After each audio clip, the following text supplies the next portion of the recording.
WWPH. Your community, your world, your radio station. 107.9 FM. WWPH in Princeton Junction. The Divine 107.9. You are listening to Last Light. My name is John. I'm Daniyal. And I'm Eliana.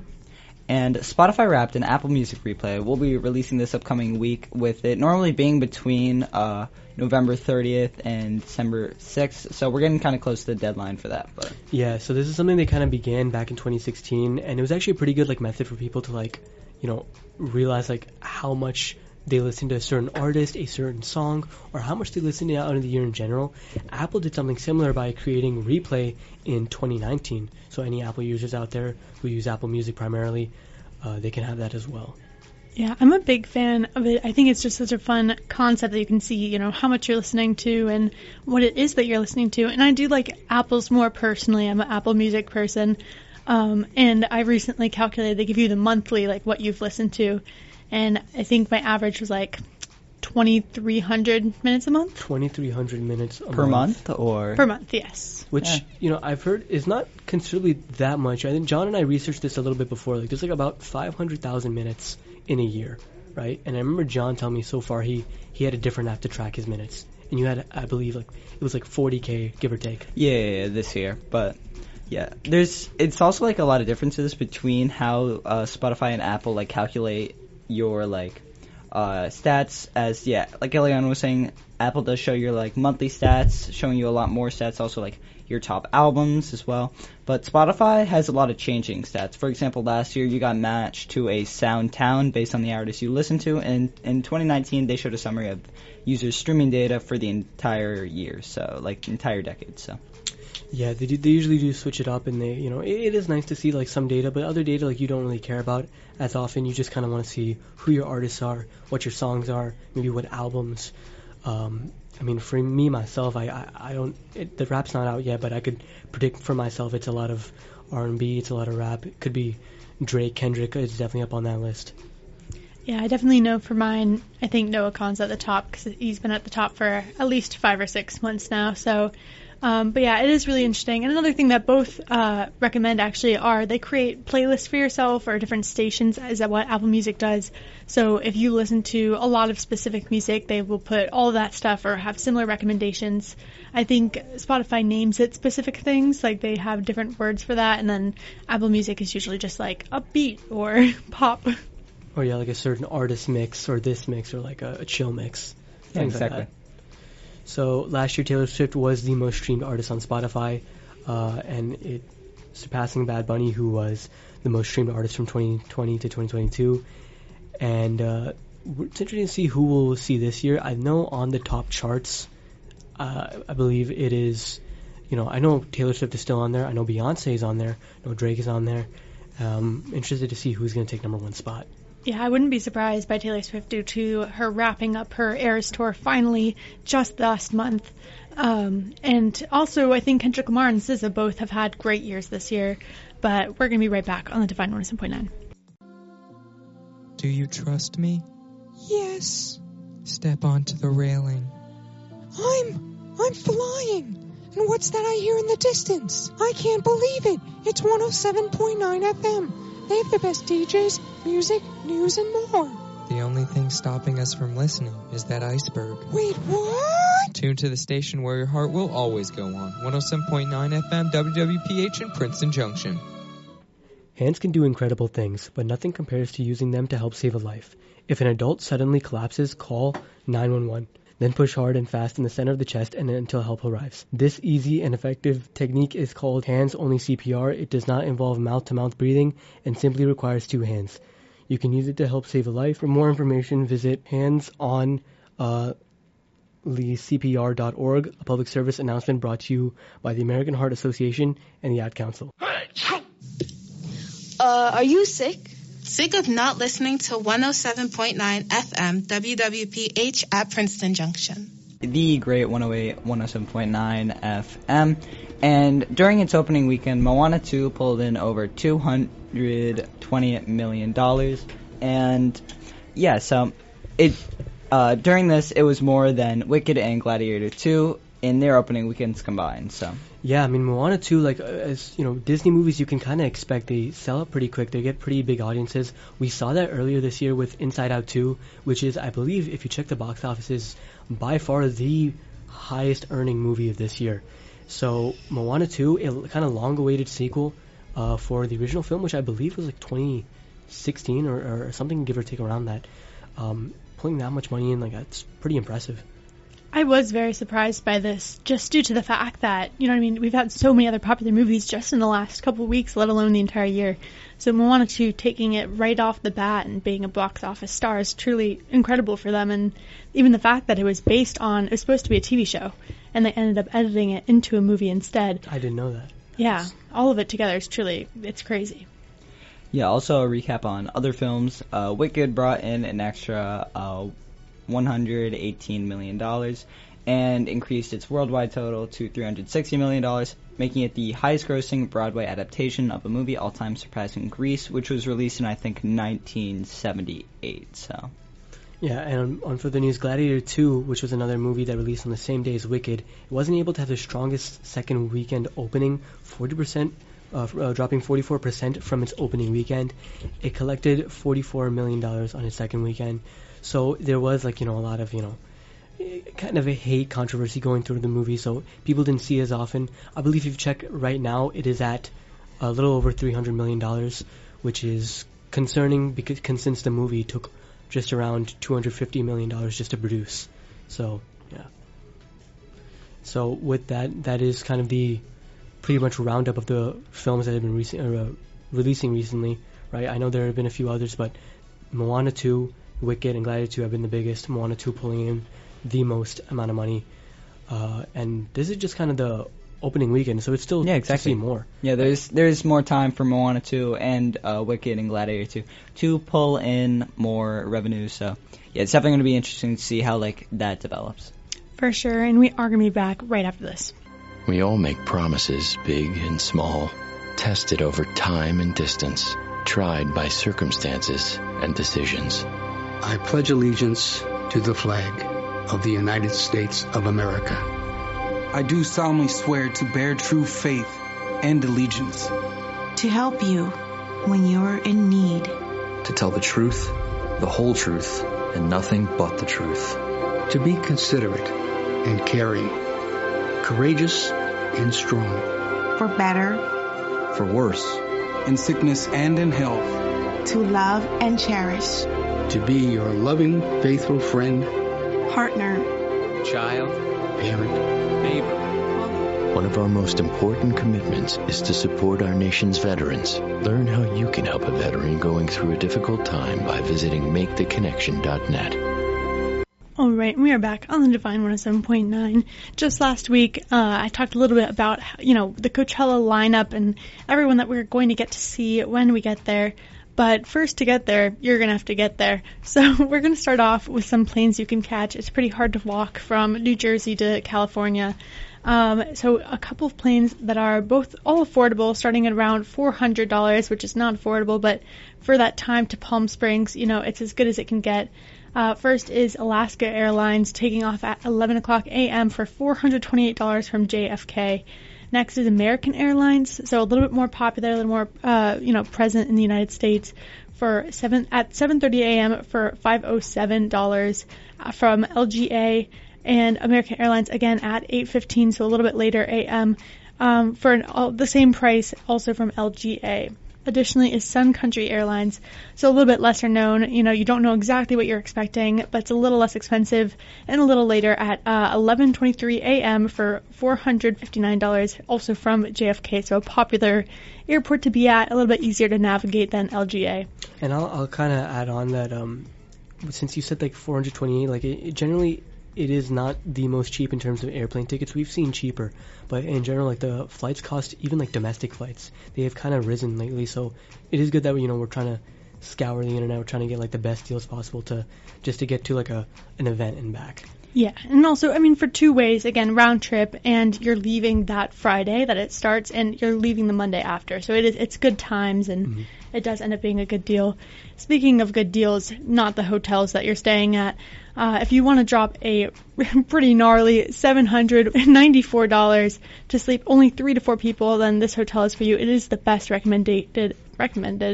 At 17 minutes away from Coachella. You know, it's nearby, especially since there's going to be so much traffic, and there's 4 stars. Although this hotel usually does max out at $100, so 700% increase. It's nearby, but it's just not the best deal. Yeah, and for the cheapest option, however, there is a Motel 6 in Palm Springs that is only, because it is still pretty expensive, $322 a night, where there's an outdoor pool, parking, and laundry.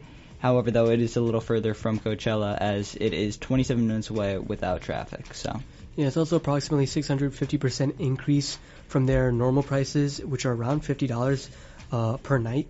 And during Coachella, it's approximately $300. So these businesses, they know, the people are coming from all over the world, all over the country, just for this event, and this is their markup season. And it's not a new concept. It's for any tourist location. But the closest option is an entire home. And unsurprisingly, it is also one of the most expensive options. It is the single-story desert getaway, in Indio, California, inside the Indian Palms Country Club. And the amenities here include pool, parking, hot tub, washer, grill, and kitchen, the whole package. And at $2,645 a night, it can sleep 10 people. So if you have the means and the funds to do so, I'd recommend taking advantage of it, as it does have 10 out of 10 reviews. Yeah, and when you do look at it, if you count in all 10 people, it can actually be the cheapest option. So if you're able to find 10 people all going to Palm Springs that want to rent this out with you, it actually comes out to under $300 a night for each person. Finally, you're going to need a car. You're going to need a way to get to Coachella if you're not walking from your hotel. So there are a couple car rentals and a lot of options that aren't as expensive as the other 2 things we just went through. First, for a big group, a Ford Transit is a great thing to get. These are all also from the Palm Springs Airport, so you can drop by there once you take a jumper from the airport in California to Palm Springs Airport.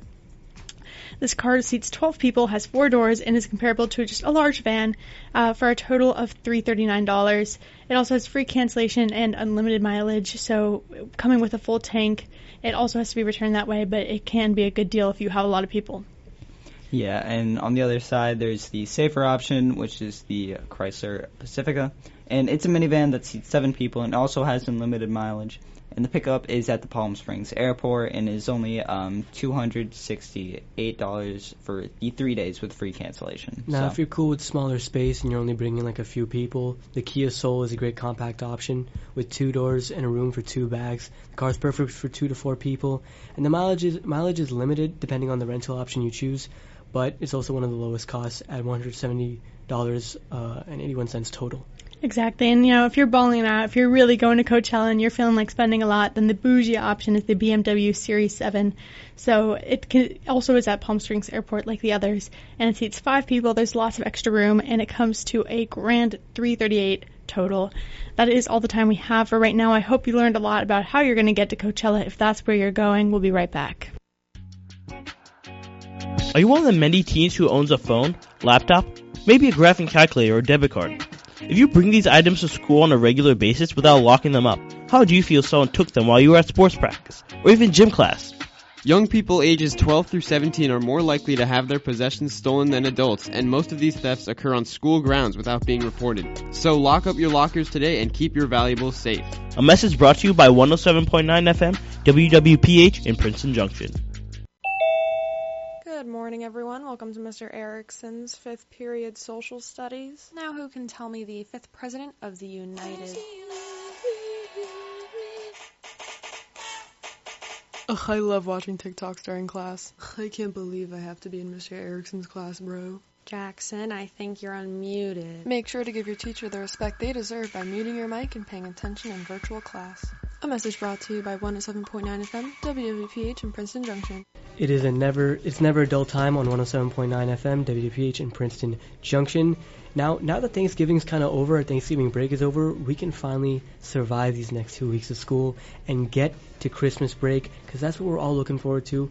But just want to, make some notions that, there's a lot of historical events that took place on Christmas Day that you may not have known of, right? One being Charlemagne crowned Holy Roman Emperor. So if you didn't know, Charlemagne was a Frankish warrior king who united much of the continent under the banner of the Carolingian Empire. Apologize if I'm mispronouncing that.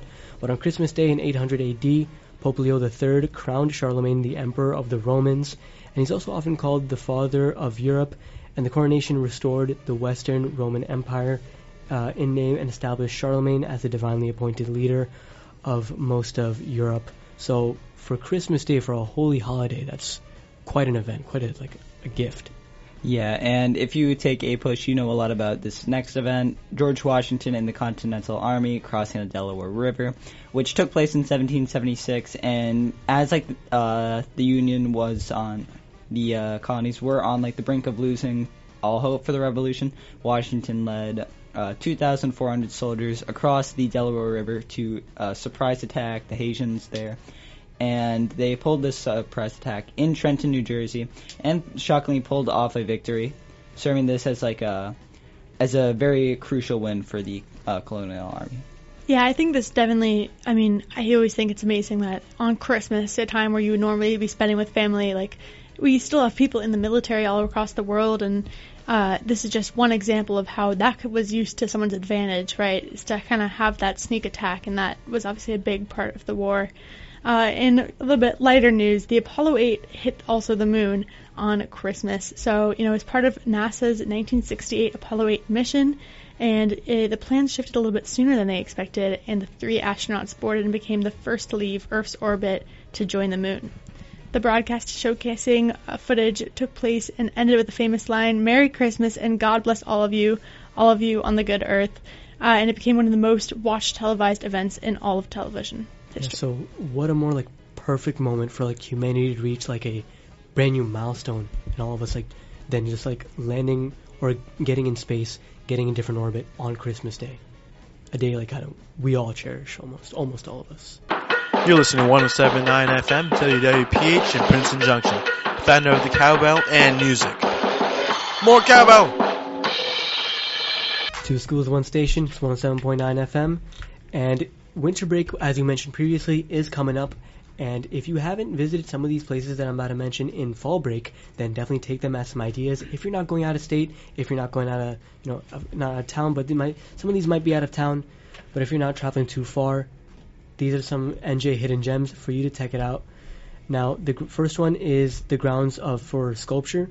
The Grounds for Sculpture is a 42-acre sculpture park, museum, and arboretum in Hamilton, New Jersey, so not very far from West Windsor. It's a stunning destination for art and nature lovers alike, filled with a diverse collection of over 300 contemporary sculptures set against beautifully landscaped gardens. It was founded in 1992 by Seward Johnson, and the park offers a mix of large-scale sculptures and immersive installations, many of which are inspired by his famous work. Yeah, and if you want something that is a little bit more quicker pace than that, there is Storybook Land in Egg Harbor Township, New Jersey, which is a whimsical amusement park for young children and families to experience, the magic of classical fairy tales, as it is a family-owned park that has been entertaining guests since 1955, with attractions based on nursery rhymes and children's stories. So.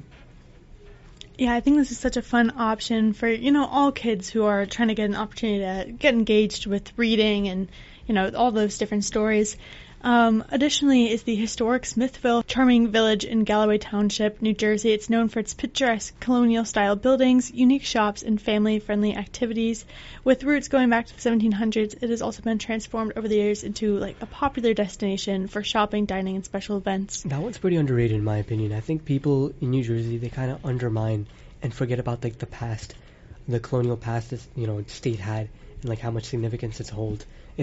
So there's a lot of events places you can check out, historical museums. Another is the Wild West City, and it's a Western-themed amusement park, and Living History Museum in Stanhope. So if you're a little tired of going to Six Flags all the time, or you're upset that King Dakar is closing down, this might not fill that hole, but it is definitely going to help you out. Designated to recreate the atmosphere and adventure of an old West town. Founded in the 1950s, this unique park lets visitors experience life as it was during the American frontier days through live shows, historical reenactments, and interactive attractions. Definitely a lot of these historical opportunities are a great way to get involved with both our present and our history here in New Jersey. And last but not least is the Beach Plum Farm, which kind of embodies the spirit of sustainable agriculture while providing a welcoming environment for visitors to experience the beauty of farming and the joy of fresh and local food. It's an ideal spot for a day trip, especially those interested in food, farming, and kind of small businesses that are able to provide all of those amazing agricultural practices and the natural beauty of Cape May. Can you say that in English, please?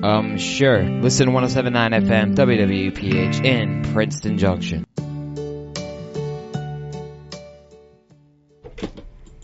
A murder has taken place. The victim was found a block away from the Grammy Awards, only a few blocks at midnight on November 30th in 1959. The victim was Greg Henry, the world's biggest Frank Sinatra collector and fan. He's 6'2" and 200 pounds. You have 3 suspects to choose from. Teresa Hutch, the world's second biggest Frank Sinatra collector and fan at 5'8" and 160 pounds. Maya Henry, the victim's wife, who is 5'6" and 130 pounds. And Frank Sinatra himself, the musician, at 5'8" and 120 pounds. You're given evidence today. 1. A bloodied Grammy that was used as the murder weapon and labeled with a plaque, Best Song for Come Dance With Me. 2. Long blonde hair, which is exact to the wife's hair that was found on the victim's jacket. And 3, a witness statement from the neighbor across the street. And finally 4, an unknown pocket square found in the victim's jacket pocket. So I want to start by saying, with the bloody Grammy, a Grammy does not belong to anyone except the person who's earned it, which is the music artist. That's what I'm thinking, yeah. So that we can already rule that into the Frank Sinatra category, or the collector. I feel like, I feel like they would have replicas similar to that if they're the number 2 biggest Frank Sinatra collector. It's a possibility. I could rule it. Now, the wife's hair on the jacket that's found, or on the body, that could be 1, her committing the murder, or 2, her finding the husband and mourning his death. I think that might just be like a red herring, if I'm being honest, because I feel like having just random hair, I guess, isn't the craziest thing ever. But yeah. And can we hear the neighbor's statement? Indeed you can. Her name is Faye Brierly.